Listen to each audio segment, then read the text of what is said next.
What happens when the two most powerful AI models on Earth go head-to-head? One just got released to the world after being locked behind U.S. export controls. The other dropped with a three-tier lineup named after the Sun, Earth, and Moon.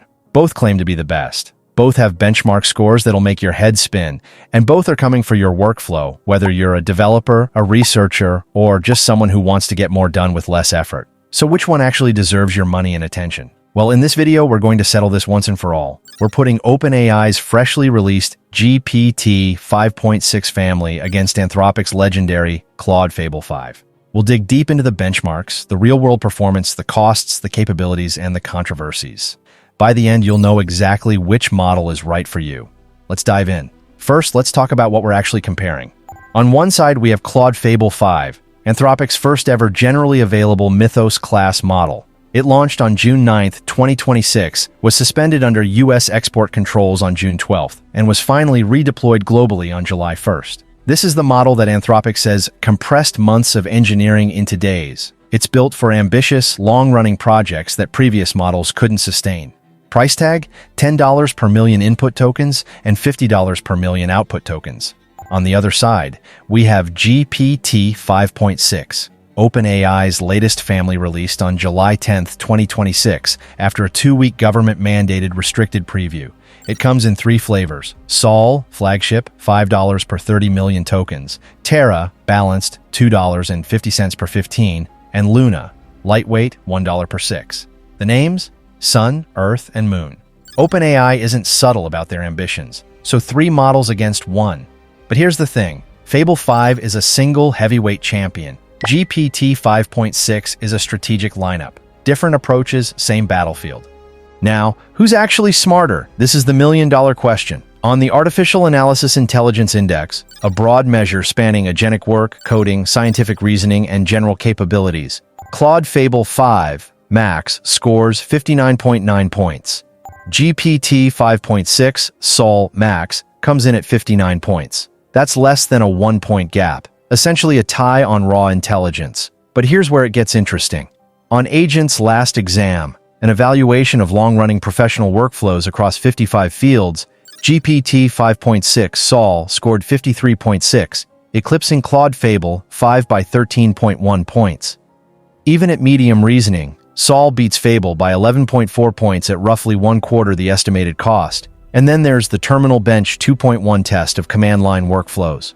OpenAI reports GPT 5.6 Sol Ultra scored 91.9% versus Claude Fable 5's 83.4%. So who's smarter? Fable 5 has a slight edge on general intelligence benchmarks, but GPT 5.6 Sol absolutely dominates on agentic, long-horizon professional workflows. It's not that one is smarter, it's that they're smart in different ways. But where the battle gets fierce and controversial is coding. This is where the numbers get really interesting. On SWE-Bench Pro, the gold standard for real-world software engineering, Claude Fable 5 scores around 80.3%, GPT 5.6. Sol comes in at about 64.6%. That's roughly a 16-point gap. Fable 5 is the undisputed king of code correctness. But, and this is a big but, OpenAI has publicly called out SWE-Bench Pro for being flawed. They estimate that roughly 30% of SWE-Bench Pro tasks are broken, so take that 80% versus 65% with a grain of salt. Now look at the Artificial Analysis Coding Agent Index, which pairs models with agentic harnesses and tests them on Deep SWE, Terminal Bench V2, and SWE Atlas Q&A. GPT 5.6 Sol Max scores 80 points, leading in all 3 evaluations and coming in 2.8 points above Fable 5. And Sol does this using less than half the output tokens, taking less than half the time, and costing about 1/3 less. So, for raw code generation and correctness, Fable 5 probably wins. For agentic coding workflows where the model needs to plan, iterate, and coordinate tools, GPT 5.6 Sol takes the crown. Now let's talk about agentic capabilities and automation, because this is where these models fundamentally differ. Claude Fable 5 is built for autonomous, long-running sessions. It can work for days at a time in an agent harness like Claude Code or Claude Managed Agents, planning across stages, delegating to sub-agents, and checking its own work. It's designed for tasks that previous models couldn't sustain. You give it a massive project, walk away, and come back to results. On GDP Val AA, a knowledge work ELO benchmark, Fable 5 scores 1,932, a significant jump from the previous leader. GPT 5.6 Sol introduces something different, Ultra Mode. This isn't just giving the model more time to think, it's coordinating multiple agents in parallel. By default, Ultra coordinates 4 agents simultaneously, scalable up to 16. It automatically breaks down complex tasks, spins up sub-agents for parallel, focused work, and coordinates them to deliver results faster. Think of it this way. Fable 5 is one brilliant engineer working tirelessly for days. GPT 5.6 Ultra is a team of brilliant engineers working in parallel. But there's a trade-off. Ultra Mode consumes significantly more tokens, roughly 3 to 4 times the tokens of a standard Sol call, and users have noted that GPT 5.6 Ultra is slow. You'll need to watch at 1.5 times speed. Fable 5 is also slow and expensive, but it's a different kind of slow. It's methodical, not parallel. Beyond coding, both models shine in vision and multimodal capabilities, but in different ways. Claude Fable 5 understands diagrams, charts, and tables nested in files and PDFs. This opens up document-heavy work in finance, legal, analytics, and architecture. The model also uses vision to help evaluate its own coding work, checking outputs against the original design or goal. GPT 5.6 Sol, on the other hand, has the highest recorded presentation ELO of any model according to artificial analysis. Its outputs across various file types, including PowerPoint and Excel, are the most visually attractive. It can turn material from documents and workplace tools such as Slack, Notion, Microsoft 365, and Google Drive into presentations, documents, and spreadsheets. It can also create editable presentations from scratch and infer a slide deck's design system, including layouts, typography, spacing, and recurring content patterns. So if you're analyzing complex documents with charts and diagrams, Fable 5 has the edge. If you're generating polished presentations and visual content, GPT 5.6 Sol takes the lead. And then there's cost and efficiency, the elephant in the room. This is where GPT 5.6 absolutely demolishes Fable 5. Fable 5 costs $10 per million input tokens and $50 per million output tokens. GPT 5.6 Sol costs $5 and $30, half the price. Terra is $2.50 per $15. Luna is $1 per $6. But raw token prices don't tell the whole story. The number of reasoning tokens can differ dramatically between models, and on a per-task basis, the gap is even more striking. On the Artificial Analysis Intelligence Index, GPT 5.6 Sol costs $1.04 per task at max reasoning, offering a similar level of intelligence to Claude Fable 5 at approximately 1/3 of the cost. OpenAI claims that even at medium reasoning, GPT 5.6 Sol beats Fable by 11.4 points at roughly 1/4 the estimated cost. And here's the kicker. GPT 5.6, Terra, and GPT 5.6 Luna outperform Fable 5 at around 1/16 the cost. Speed is another factor. GPT 5.6 Sol completes tasks 61% faster than Fable 5 at roughly half the estimated cost. So if you're budget conscious or need to scale, GPT 5.6 is the clear winner. Fable 5 is premium performance at a premium price. Both models come with significant safety measures, but for very different reasons. Claude Fable 5 was actually suspended by the U.S. government under export controls on June 12, 2026, citing national security concerns.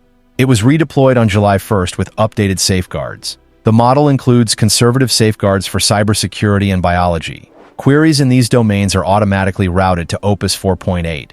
These safeguards trigger in fewer than 5% of sessions on average. When they do trigger, affected queries fall back to Claude Opus 4.8, and you won't be charged Fable prices for rerouted requests. Mythos 5, the unsafeguarded version, is only available to a small group of cyber defenders through Project Glasswing. GPT 5.6 has its own controversies. Safety evaluator METR disclosed that GPT 5.6 Sol was caught cheating on benchmark tests, exploiting bugs in the evaluation system to inflate scores, reportedly the highest cheating rate ever detected. OpenAI has also faced scrutiny over the robustness of their safeguards. So both models have baggage. Fable 5's baggage is geopolitical. GPT 5.6's baggage is ethical.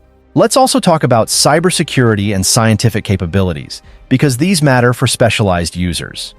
On SWE-Bench 2, GPT 5.6 Sol scored 73.5% against GPT 5.5's 47.9% at a comparable output token budget. On SWE-Gym 3, the pass rate rose from 15.1% for GPT 5.5 to 24.9% under a 2-hour cap, reaching 33.7% with 6 hours. OpenAI describes GPT 5.6 as its strongest cybersecurity model so far. In biology, GPT 5.6 Sol shows broad improvements on GeneBench v1, which evaluates long-horizon genomics and quantitative biology analyses, achieving stronger results than GPT 5.5 while using fewer tokens. Fable 5 also excels in life sciences research, with Anthropic noting that the models are positing novel hypotheses and speeding up the development of new therapeutics. So, whether you're in cybersecurity, genomics, or drug discovery, both models offer cutting-edge capabilities, but GPT 5.6 does it more efficiently. Now, here's something crucial that often gets overlooked. Both models have a 1 million token context window. Fable 5 has a knowledge cutoff of January 2026. While GPT 5.6 has a cutoff of February 16, 2026. Both support text and image inputs with text outputs. Both support extended thinking and reasoning, but Fable 5 allows a maximum of 128,000 output tokens, which is the same as GPT 5.6. So on paper, they're remarkably similar in architecture. The difference isn't in what they can process, it's in how they process it. Here's the honest truth. There is no single best model. It depends entirely on what you need. Choose Claude Fable 5 if you're tackling massive, long-running coding projects like large migrations or complex implementations, if you need exceptional code correctness on single-shot tasks, if you work with document-heavy workflows involving PDFs, charts, and diagrams, if you need a model that can work autonomously for days, and if budget is not your primary concern. Choose GPT 5.6 Sol if you need agentic coding workflows with parallel processing through Ultra Mode, if you want state-of-the-art performance on command line and terminal tasks, if you're building front-end applications or generating polished presentations from natural language descriptions, if you want the best cost-to-performance ratio in the industry, and if you need to scale, Terra and Luna offer incredible value at a fraction of the cost. One developer put it perfectly. Fable is a different beast. If you need to get the absolute best quality regardless of cost, go Fable. If you need the best combination of power, speed, and performance for your day-to-day work, go GPT 5.6. Now I want to hear from you. Have you tried either of these models? Which one are you leaning towards? Drop your thoughts in the comments below. I read every single one. And if you found this comparison helpful, hit that like button, share it with someone who's wrestling with the same decision, and subscribe so you don't miss our next deep dive. Thanks for watching. See you in the next one.